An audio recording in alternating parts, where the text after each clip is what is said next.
Hello po sa lahat at gusto ko po sanang i-share po sa inyo kung paano ko po inayos yung problema ng aking router na mahirap start, namamatay habang pinapatakbo.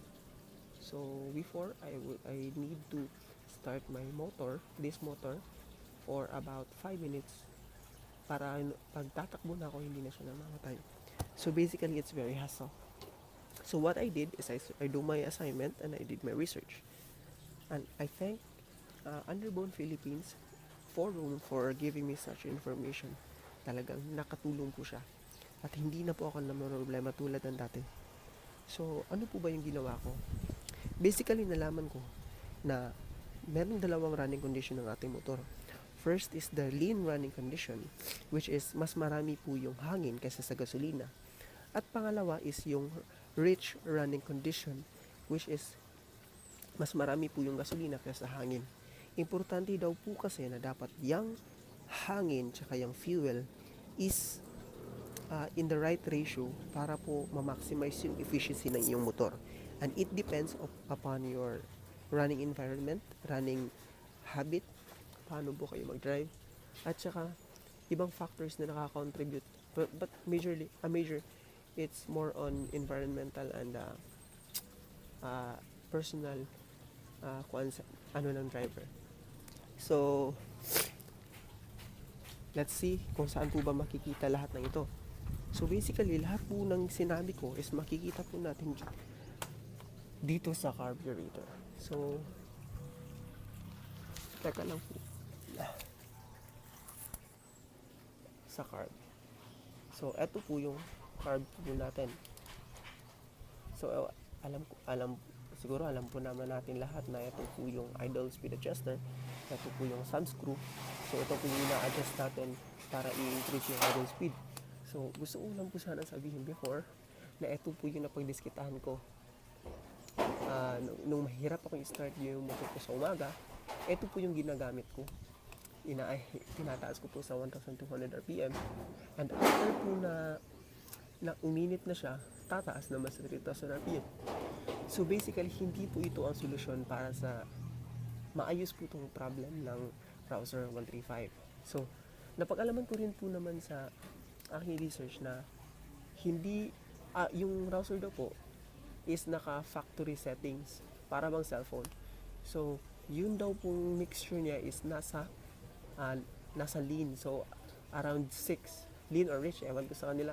Sila naman ang expert doon. Basta andun siya somewhere between 7 to 6 pabukas galing sa close, sorry, Bisaya po kasi ako.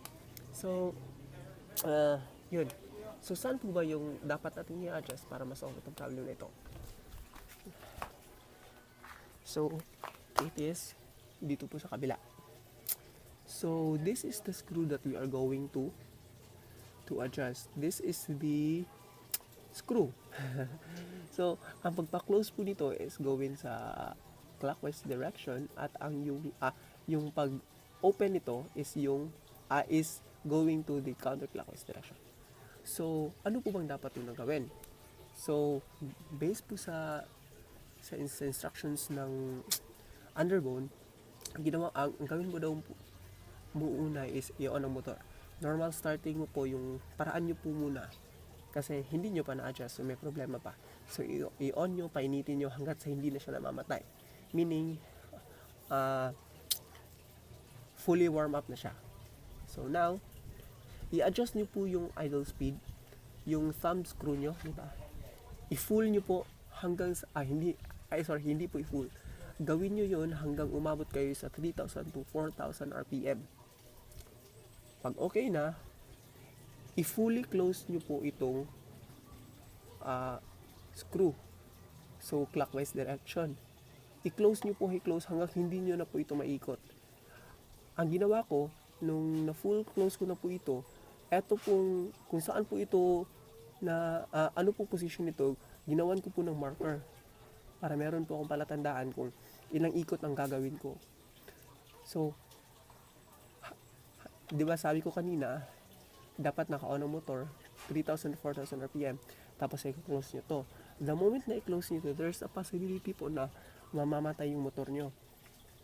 If mamamatay po, increasean nyo pa yung idle speed nyo to 5,000 RPM.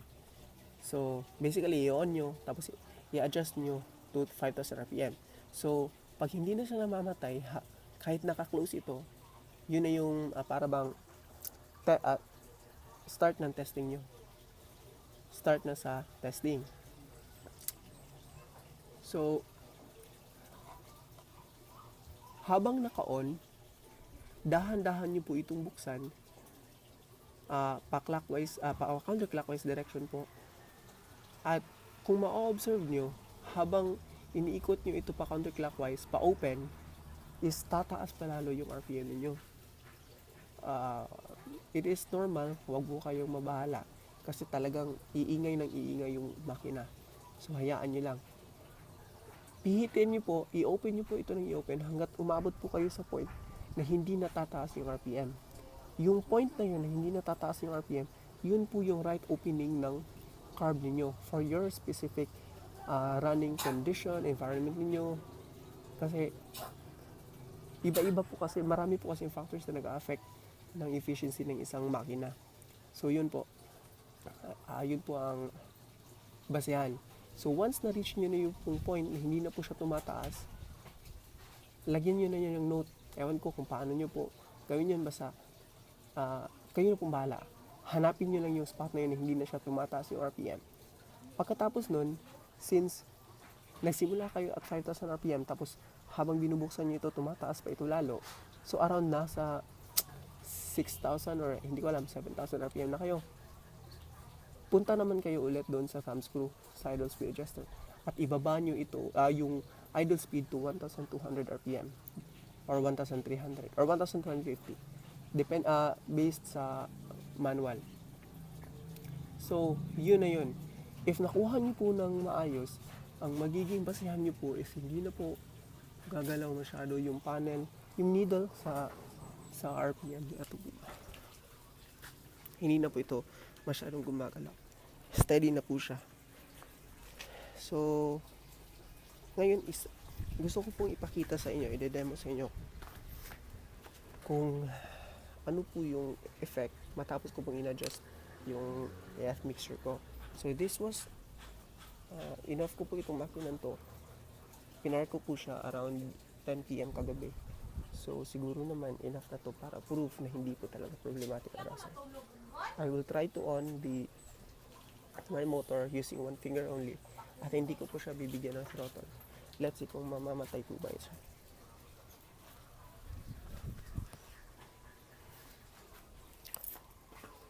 Go.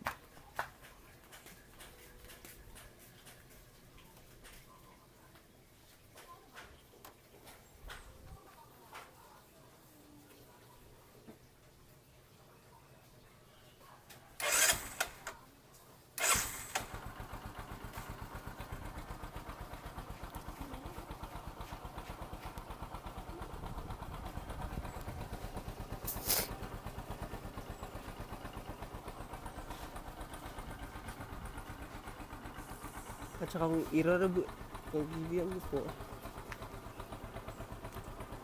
nasa 1,000 RPM pa po yan. Kasi kaka-on pa lang naman. So, unti-unti pong tataas yan mamaya at around sa 1,200. Which is understood naman po. Pero hindi na po yan lalagpas ng 1,250. Hanggang 1,200 lang po talaga yan. At saka, ito po yung tunog niya kapag sakto-sakto na po yung adjustment niya.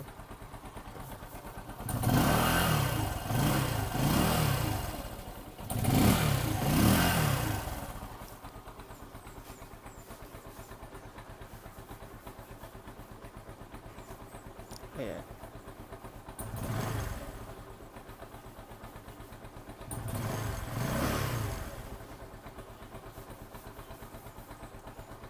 So, ayan po, sana po nakatulong po ko sa inyo at sana suportahan po natin yung rouser at huwag na po nating hayaan na dadami po yung negative feedback kasi basically napakaganda po ng motor na rouser. Okay, thank you.